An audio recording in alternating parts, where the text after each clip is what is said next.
안녕하세요, 가치남입니다. 자, 오늘 한 주의 첫날인데 시장이 참 좋지 못했어요. 일단은 시작하기 전에 제가 어제 컴퓨터를 한번 포맷을 했었거든요. 그렇다 보니까 조금은 설정값이 바뀌어가지고 영상을 보는데 조금은 달라진 부분이 생길 수도 있을 거예요. 그래서 혹시나 화질이 조금 떨어진다던가 아니면 추가적으로 부족한 부분이 있다면 댓글로 남겨주시면 좋을 것 같아요. 자, 일단 코스피를 한번 살펴보면 오늘도 1.2% 급락이 나왔고, 그리고 코스닥은 무려 2.2% 급락이 나왔습니다. 정말 다시 하락세로 전환이 된 것인지 이런 걱정을 할 수 있는 움직임이었다고 생각이 되고요. 그리고 이어서 코스피 상위 종목들을 살펴보면 오늘은 빨간불이 들어온 종목이 몇 종목 보이지가 않죠. 기아하고 삼성물산 이 두 종목을 제외한다면 시총 상위 종목들도 1% 이상의 급락이 나왔고, 그리고 오늘은 모처럼 2차전지 관련주 삼성 SDI가 생각보다 강한 하락이 나왔습니다. 이어서 코스닥도 마찬가지로 별다른 특징은 찾아볼 수 없을 정도로 오늘 크게 급락이 나왔다고 생각이 되고, 오늘은 아마도 전체적인 종목들이 적게 빠져야 1%, 그리고 대체적으로 2~3% 내외 그 정도의 시장에 빠짐이 있었던 것 같아요. 그럼 이어서 코스피의 수급을 보면 제가 수급적인 부분은 조금 뒤에서 다시 한번 말씀을 드리겠지만, 오늘 다시 한번 외국인의 순매수가 들어왔고 반대로 기관만 순매도로 보여줬습니다. 참 오늘 시장이 좋지 못했는데도 이번 주에는 계속 외국인의 수급이 들어오고 있어요. 이어서 반대로 코스닥도 마찬가지로 외국인의 순매수가 잡혔어요. 어제 급락장은 외국인의 순매도가 강했기 때문에 우리가 조금은 인정을 할 수가 있었겠지만, 오늘은 외국인의 순매수도 들어왔는데 단지 기관의 순매도에 의해서 시장이 크게 빠졌다고 볼 수 있겠네요. 그리고 이어서 삼성전자. 자, 오늘 삼성전자는 코스피에는 외국인의 순매수가 있었음에도 불구하고 이와 반대로 소폭의 순매도가 나왔고, 기관도 마찬가지로 순매도가 나왔습니다.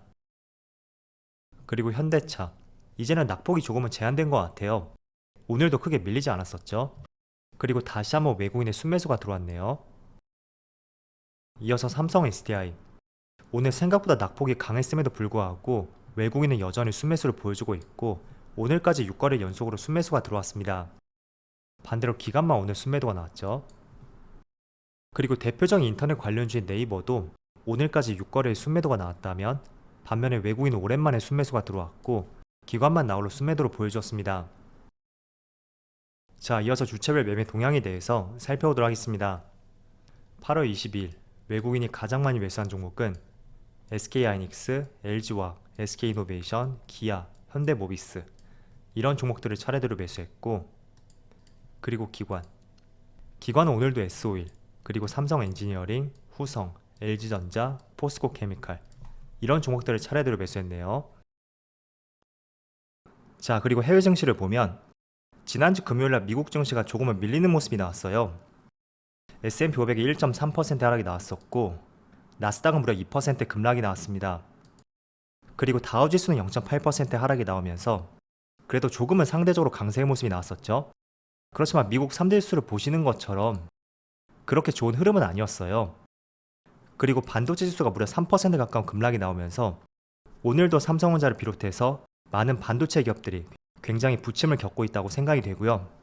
그리고 아시아 증시를 보면 일본이 현재 0.5%, 대만은 마이너스 0.8%, 그리고 반대로 상해지수만 0.5% 상승이 나오고 있습니다. 자, 일단 시장이 빠지는 표면적인 이유가, 자, 최근에 연준 인사들의 발언이 지금 문제가 되고 있는데 물가가 피크를 찍은 것을 확인했음에도 불구하고 계속해서 금리 인상을 공격적으로 진행을 해야 되고, 그리고 대표적인 매파 중에 한 분이었던 세인트루이스 연방은행 총재에 따르면 올해 말까지 금리는 3.75%에서 4%까지 굉장히 강하게 올려야 된다는 그런 발언이 있었습니다. 지금이 금리 인상을 4번 했으니까 한 2.25% 정도? 그 정도 유지를 하고 있잖아요. 그래서 실제로 3.75% 이상을 올린다는 것은 당연히 9월달에도 0.75% 자이언트 스텝을 진행할 것이고, 그게 끝이 아니고 연말에도 자이언트 스텝을 할 가능성이 있다, 그런 취지라고 볼 수 있어요. 그리고 두 번째는 아무래도 이번 주 목요일날 잭슨홀 미팅이 있고 여기서 연준 의장이 어떤 발언이 있을 예정이거든요. 일단 25일은 현지 시각 기준이고요. 아마 국내에 적용을 한다면 26일날 어떤 발언이 있을 가능성이 있고, 제가 정확한 시간까지는 모르겠어요. 그렇지만 만약에 이런 발언이 국내 시장에 반영이 된다면 26일 혹은 29일, 다음 주 월요일이죠. 그때 주식시장이 어떤 반응을 보일 가능성도 있습니다. 그래서 표면적인 이유는 이 두 가지 이유 때문에 최근에 시장이 밀리고 있다고 볼 수 있고, 6월 달에 바닥을 형성하고 주식시장에 반등이 나왔던 것도 어쨌든 물가가 피크를 찍은 것 같다는 그런 기대감이 있었고, 그런 기대감을 바탕으로 해서 금리 인상의 속도 조절을 할 가능성이 있다. 그런 부분에 우리가 굉장히 호응을 했었잖아요. 그런데 조금은 찬물을 끼얹을 수 있는 하나의 내용이라고 생각이 되고요. 또 이번 달에는 FOMC 회의가 없잖아요. 그래서 아무래도 25일 날 잭슨홀 미팅이 FOMC 회의를 대체해서 하나의 중요한 이벤트가 될 가능성이 있습니다. 때문에 아무래도 이번 주는 조금은 변동성은 보일 것 같아요. 그렇지만 그 변동성이 그동안 시장이 조금은 상승이 나왔던 만큼 아랫방향으로 변동성을 보일 가능성도 있는 만큼 그런 부분은 조금 염두를 해두시고요. 자, 그렇지만 이게 표면적인 이유였다면 저는 일단은 근본적인 이유는 일단은 시장이 많이 반등을 했다는 거예요.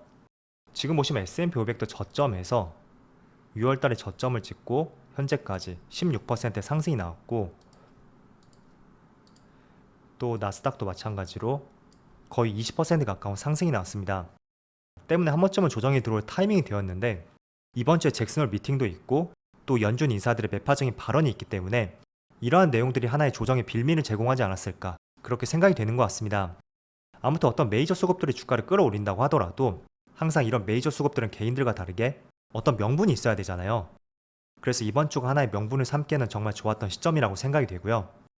자, 그리고 두 번째는 또 환율 문제예요.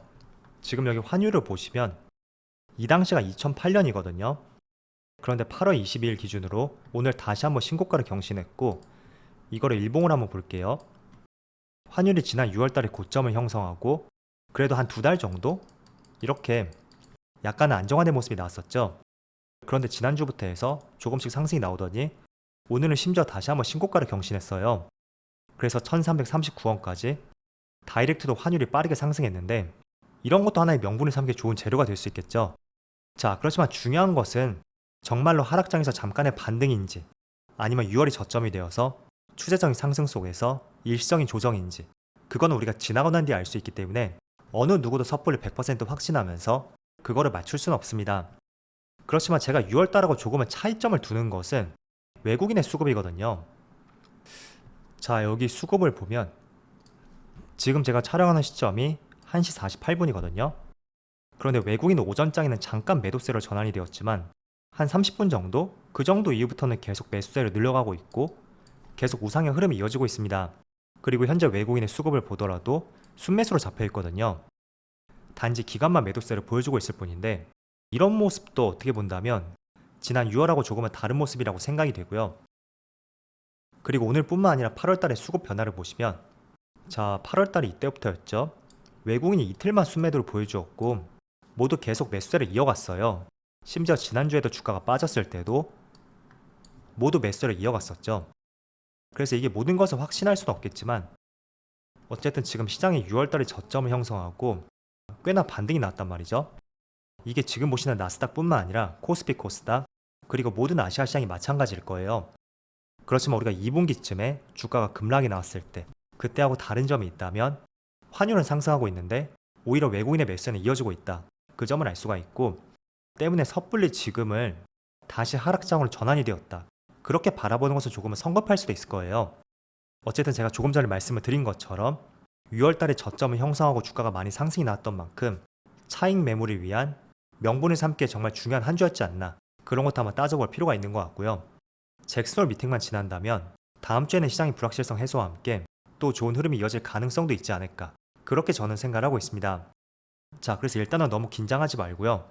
그렇다고 하더라도 너무 섣불리 저점에서 매수해보자, 이런 생각과 함께 공격적으로 매수하는 것도 그렇게 좋은 타이밍은 아닐 수 있으니까 일단은 잭슨홀 미팅이 끝나고 나서 외국인의 수급이 바뀌는지, 그리고 시장이 여전히 돌아서지 않는지, 그런 것도 따져본 다음에 조금은 뒤늦게 투자를 해보는 것도 적절한 시점인 것 같습니다. 자, 그래서 몇 개의 종목을 살펴보면 사실 오늘 하락폭이 조금 크다 보니까 뚜렷하게 종목에 대해서 말씀드릴 게 없는 것 같아요. 지금 삼성전자도 1.6%, 에너지솔루션도 1%, 그리고 하이닉스도 2% 하락이 나오고 있죠.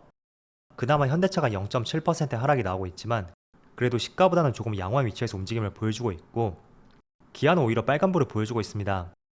그래서 자동차 관련주는 조금은 낙폭이 강했던 만큼 오늘 하락장에서도 선방을 하고 있다고 생각이 되고요. 자, 어쨌든 이번 주는 조금은 지루한 한 주가 될 것 같아요.